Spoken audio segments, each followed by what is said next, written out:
How's it going, everybody? Game Steak here, or Anime Steak, back with another video bringing you 2.5. Now this episode is going to be very weird. It's going to be the in-between, but I feel like there's a lot to unpack because this one guy named Nijex, he's a pretty good what-if, but in my taste, his are way too long. But if you look in the comment sections of the past two, he wrote a lot, right?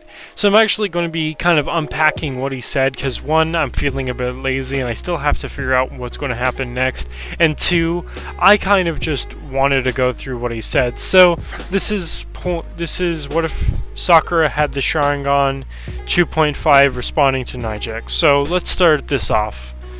So he starts off for saying first reaction to this, and then he pretty much just says LMAO, but it's ha XD. Anyways, so he says, as for my thought, Sakura having a Sharingan wouldn't actually change anything at all until she's awakened it. Like I said in the first part, nothing changed until she awakened it in the Forest of Death. So what is the first canonical event in Sakura's life that could cause the Sharingan to awaken? In my opinion, it would be when she fought the Sound Ninja directly after the Orochimaru fight. Wow, why don't you look at that? That's what I did. So instead of cutting her hair, we'd get awakening of the Sharingan. Really, her desperation to protect the point the team, that is. As far as I recall, the first instance where she'd be pressed enough to awaken the eyes. But let's see where you are taking this. So I'm guessing this is when he didn't watch it, but this is what he thought as soon as he saw it. Okay, so we can agree on the when part. Now that Sharingan's precondition wouldn't actually help her against the Sound Ninja just by itself. Predicting it doesn't mean that she can stop it. Instead, I'd like the idea of having like an what the fuck is that word? One moment. My bad. It had to take me a second to find out. It was only like a split second for you. Instinctual grasp of the Sharingan Genjutsu. So, I don't know. I don't think somebody would, like, awaken the Sharingan and just immediately know how to use it. Like, not even Sadara was like that. And that's, like, the only other person we saw with the Sharingan, them using it. I think the only instance we saw somebody like already grasping, knowing how it worked would be Sasuke, but he kind of didn't work. It wasn't anything too special. He just used the foresight that came with it. Anyway, yeah, so I don't think she'd really start with the Sharingan Genjutsu. I do think Naruto and Sasuke would learn about Sakura's Sharingan a bit earlier. I mean, why wouldn't Sakura just tell her team about it? Heck, she'd be eager to impress Sasuke with it. So my thinking here actually was where somebody who awakens the Sharingan, like they probably, well, in Sakura's case, when she awakened it, I don't really think she would know that she had it. Like sometimes, unless your eyes hurt, you don't really know what's up with your eye. Like some people, like there are times when people are like, yo, your eye's red, and you're like, bro, wait, really? So that's what I was thinking. I'm like, I don't think there's anything really that's telling you that, oh, you awakened your Sharingan until somebody else notices it. So that was my thing. I know basic communication isn't Team 7's strong suit, but at times, but still. Also, why wouldn't she use this against Ino in her match?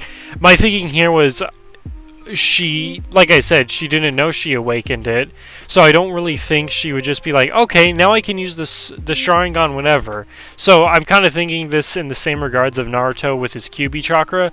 He only used it when he got into dire situations. He didn't just be like, oh, I used it once, I can now use it again. So that was kind of my thinking with it. It'd be really funny if Sakura had his clan's bloodline would make him latch onto her as a sister figure that he needs to protect. Honestly, this is just you being a better writer than I am. I'll probably get back to this another date where I like make the remastered version of this. I honestly didn't really think much. Like, I kind of thought of it a little bit, but I feel like, in my opinion, Sasuke would be ticked off being like, well, he wouldn't be ticked off, but he'd be a little bit annoyed, you know? Just be like, if she was to go, oh my god, Sasuke, I have the Sharingan, look at me, but you know, I can see also him being like, alright, well, I guess I have to take her in. And outwardly Sasuke would be like, yeah, great. Meanwhile, inner Sakura would be ragging like, cha, damn it, I've been Sister Zone. You just being a better writer than I am at this point. Disagree with her, Kakashi, for asking Kakashi for training. So I don't know if I just said this wrong, but I think he was more of a Kakashi would go to her and be like, you know what, I'm going to train you now. Maybe I messed my wording up, but that was the idea of what was happening instead of Sakura going to Tsunade. Or it's mainly the direction she's taking her abilities. Ninjutsu always felt like the very last thing on Sakura's priority list to learn. Yeah, but when somebody says, yo, you have the same thing as your crush, you usually want to go towards the same thing that your crush does. And, you know, training with one of the legendary shinobi of the leaf, even though that's just still her mentor, I think she would still be like, you know what, I'll learn some things. A question that you can play around with is how or if the so-called Curse of Hatred that is claimed to be package deal with the Sharingan would affect Sakura. Whatever the Curse of Hatred is a real thing in the fandom is split on. Also, will Danzo go after Sakura? Danzo had it out for the Uchiha. Sasuke was protected by the promise of an angry Itachi, but Sakura enjoys no such protection. You bring a good point. That's actually what I'm thinking of right now, going into part 3. But I don't think, like honestly, the only people who know about Sakura's Sharingan are pretty much the Konoha 11, Kakashi, maybe some of the other Jonin, and the Sand Ninja. And I don't think everybody's going to spread it like wildfire. I think it wouldn't just... I don't want to say it'd be too exciting because it was, but I think it would just be the discipline of the ninja. As for the curse mark, I don't know. And then this was for part 2. Kankuro not getting better does have some interesting implications. After he woke up, he was able to tear everybody. He managed to tear a small piece off of Sosori's cloth, and that was used to track down the Akatsuki. So without that, how are they able to tracking him? So remember, Kankuro was just barely conscious, and so pretty much it was Sakura saved him at the nick of time, so he'd still be able to rip off that cloth. Like, yeah, and like the whole thing in the hospital was that like so he was going to die in a couple of minutes, but because Sakura knew the healing jutsu and made the antidote, he didn't die. But here, she would walk in and he would tell about the cloth and then die. Sakura not healing Kankuro also means there isn't any antidote for the Sasori fight, meaning any kind of hit from Sasori is just an insta-loss. True. Whatever jutsu Sakura has learned, I doubt it can stand up to the Iron Sand. The canon trick to deal with the third Kazekage's puppet doesn't work if there is no antidote. So I think you meant because the Kazekage puppet didn't have the poison, the big hunchback did, and this is where I'm like, well shit, I messed up in the what if. So let me clear it out right here. I know you brought it up later in the paragraph, but here, I'll just explain it right now. With Kakashi's training, I feel like even though she's not healing, they would worry a lot about his poison, and with training with Kakashi, I think she'd have a good grasp of how to avoid him. Like we also stated, and in canon it was stated that he was going easy on them because it was Elder Chiyo. So, like even in canon, they pretty much took down the poison thing, the poison puppet, pretty easily, and I think they would be able to do that easier with Kakashi's training. Getting hit by the iron sand or any kind of poison will become more likely. True. But like I said, also, about the evading, like I said, Kakashi training, I feel like this is going to be like the cheap answer, but I'm just going to go to Kakashi training, because yes, Sakura was taught in dodging, because that's how healing ninja were pretty much established, where you have to dodge to save other people's life. But we can tell that I feel like I explained this, that she pretty much becomes like a light version, L-I-T-E, of Kakashi and Sasuke. And with the Sharingan, they do have foresight. Even though it isn't as good as theirs, she still would have had that, so she'd be able to dodge a lot easier. And so I guess I can just call hacks that the Sharingan is just really good. So how do they win here? You need a brand new amazing strategy to salvage this. I'll feel like I'll cover that after this last one. I don't agree with Sasuke having much trouble with Team 7. Also, with Kakashi being operational, I don't think Tenzo would be drafted to come along. Tenzo. Am I missing something?